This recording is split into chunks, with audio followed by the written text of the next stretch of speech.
அனைவருக்கும் வணக்கம். இது சாரல் விருதின் 6வது வருடம். தமிழின் ஒரு அழகிய நீண்ட வரிசை. திரு திலீப்குமார், திரு ஞானக்கூத்தன், திரு அசோகமித்திரன், திரு வண்ணநிலவன், திரு வண்ணதாசன், சென்ற வருடம் திரு பிரபஞ்சன். இந்த வரிசையில் இந்த சாரல் விருது இந்த வருடம் திரு விக்ரமாதித்யன் அவர்களுக்கு கொடுக்கப்படுகிறது. கவிஞர் விக்ரமாதித்யன் தமிழின் மிகச்சிறந்த ஆளுமைகளில் ஒருவர். அவருக்கு இந்த விருது கொடுக்கப்படுவது சால சிறந்தது என கருதுகிறேன். எங்களது ராபர்ட் ஆரோக்கியம் ட்ரஸ்ட் பற்றி ஒரு சில வார்த்தைகள். நானும் ஜெரியும் எங்களது தந்தையின் பெயரால் ஆரம்பித்த ஒரு அறக்கட்டளை தான் ராபர்ட் ஆரோக்கியம் ட்ரஸ்ட் என்பது. ராபர்ட் என்பது எனது தந்தையின் பெயர், ஆரோக்கியம் என்பது ஜெரியோட தந்தையின் பெயர். அவர்கள் தங்கள் கனவுகளை எங்கள் தலை மீது வைத்து அழகு பார்த்தவர்கள்.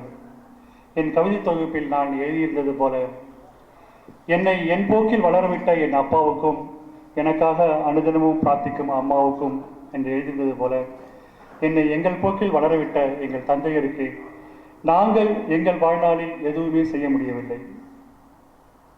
அந்த நீங்காத ஒரு வடு, ஒரு காயம்தான் ஒரு நல்ல விஷயத்துக்காக அந்த அறக்கட்டளை ஆரம்பித்து இதை செயல்படுத்தலாமோ என்று நினைக்கிறோம். ராபர்ட் ஆரோக்கியம் ட்ரஸ்ட் ஒவ்வொரு வருடம் தமிழில் மிக முக்கியமான கலைஞர்களை தேர்ந்தெடுத்து கௌரவித்து வருகிறது. இந்த வருடம் திரு விக்ரமாதித்யனை கொடுப்பது மிகுந்த மகிழ்ச்சி அளிக்கிறது. விக்ரமாதித்யன் பற்றி ஒரே ஒரு வார்த்தை அவர் எழுதிய ஒரு கட்டுரையிலிருந்து படிக்கிறேன். நான் மிகவும் ரசித்த வரிகள் இவை. நான் படித்த கவிதை கற்றும் கேட்டும் உள்ளடக்கிக் கொண்ட நுட்பம், என் அனுபவம், உணர்வு, வார்த்தை காதல் எல்லாம் கவிதை செய்யும் கச்சா பொருட்கள், மீதி மனம் செய்யும் மாயம். எத்தனை அழகாக எழுதியிருக்கிறார். கவிதை எப்படி உருப்பெறுகிறது என்பதை பற்றி அவர் எழுதியிருக்கும் அழகே அழகு. அதே போல அடிப்படையிலே கவிஞன் என்ற நம்பிக்கை எனக்கு என்ற ஒரு வார்த்தையை அவர் சொல்கிறார். அடிப்படையிலேயே பிறப்பிலேயே அவர் ஒரு கவிஞன், ஒரு பிறவி கலைஞன். அந்த கலைஞனை நான் மனதார வரவேற்கிறேன். அவருக்கு எனது வந்தனங்கள். இயக்குனர் பாலா எனது அன்புக்கினிய நண்பன். தமிழ் திரைப்படத்தில் ஒரு இலக்கியமாக படைக்கும் ஒரு முக்கியமான கலைஞன் அவர். ஒவ்வொரு படைப்பையும் ஒரு இலக்கியத்தை பின்புலமாக கொண்டே படைக்கிறார். இலக்கியவாதிகளை தன் அருகில் வைத்துக் கொள்கிறார். நாஞ்சில், ஜெயமோகன், எஸ் ராமகிருஷ்ணன் போன்ற இலக்கியவாதிகள் அவரோடு பணிபுரிகிறார்கள். மிகச்சிறந்த நுட்பமான படிப்பாளையாக இருக்கிறார். ஒவ்வொரு படைப்பையும் காத்திரமாக வெளியே கொண்டு வர வேண்டும் என்று போராடுகிறார். அவருக்கு எங்கள் மீது எத்தனை அன்பு உண்டோ அதே போல விக்ரமாதித்யன் மீதும் மிகுந்த அன்பு உண்டு. அவரை தனது 2 படங்களில் நடிக்க வைத்தார். அவர் இந்த விழாவுக்கு வந்திருப்பது சால பொருத்தம் என நினைக்கிறேன். அவருக்கு எனது வந்தனங்கள்.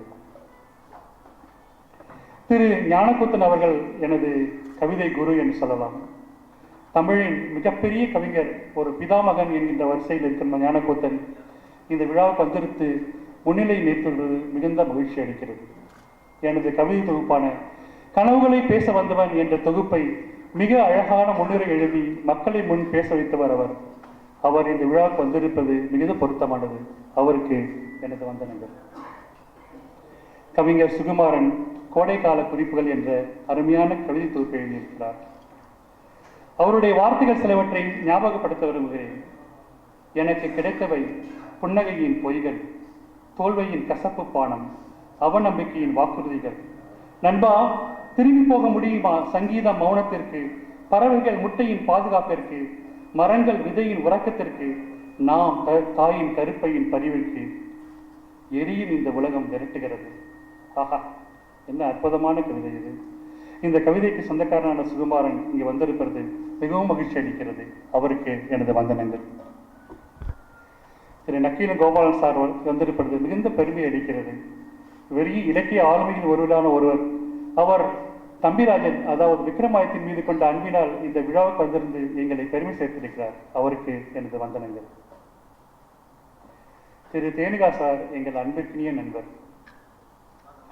இந்த தேர்வுக்குழு ரவி சுப்பிரமணியம், தேனிகா, மா அரங்கநாதன் என்ற இந்த அறக்கட்டளை தேர்வுக்குழுவில் ஒருவர்.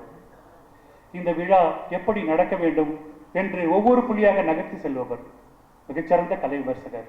அவர் விக்ரமாதித்யனை பற்றி பேச வந்திருப்பது சால பொருத்தமாகும்.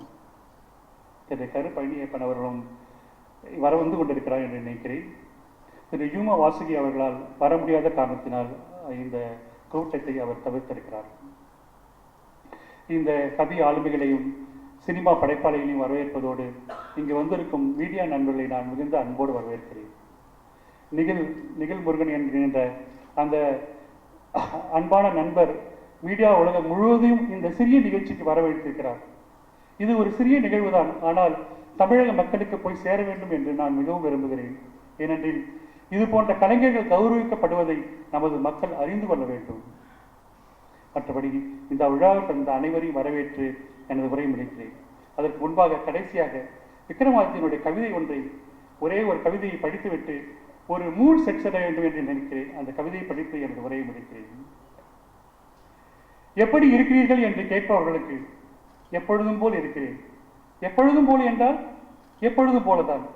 அதாவது பசித்தால் சாப்பிடுகிறேன், தூக்கம் வந்தால் தூங்குகிறேன், காசு கிடைக்கையில் குடிக்கிறேன், வெளியே சொல்ல முடியாதபடி வாழ்கிறேன், ஏதாவது படிக்க தோன்றினால் படிக்கிறேன், எழுத தோன்றினால் எழுதுகிறேன், நண்பர்களை பார்க்க விரும்பினால் தேடி போய் பார்க்கிறேன், அமைதியாக இருக்கலாம் என்று பட்டால் அமைதியாக இருக்கிறேன், ஊர் சுற்றும் எண்ணம் வந்தால் ஊர் சுற்றுகிறேன், கோயில்களுக்கு போய் வரலாம் என்று நினைத்தால் கோயில் கோயிலாக போய் வருகிறேன்.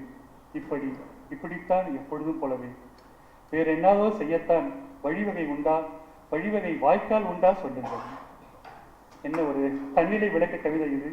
அந்த கவிஞனை வணங்கி எனது உரையை முடிக்கிறேன். நன்றி, வணக்கம்.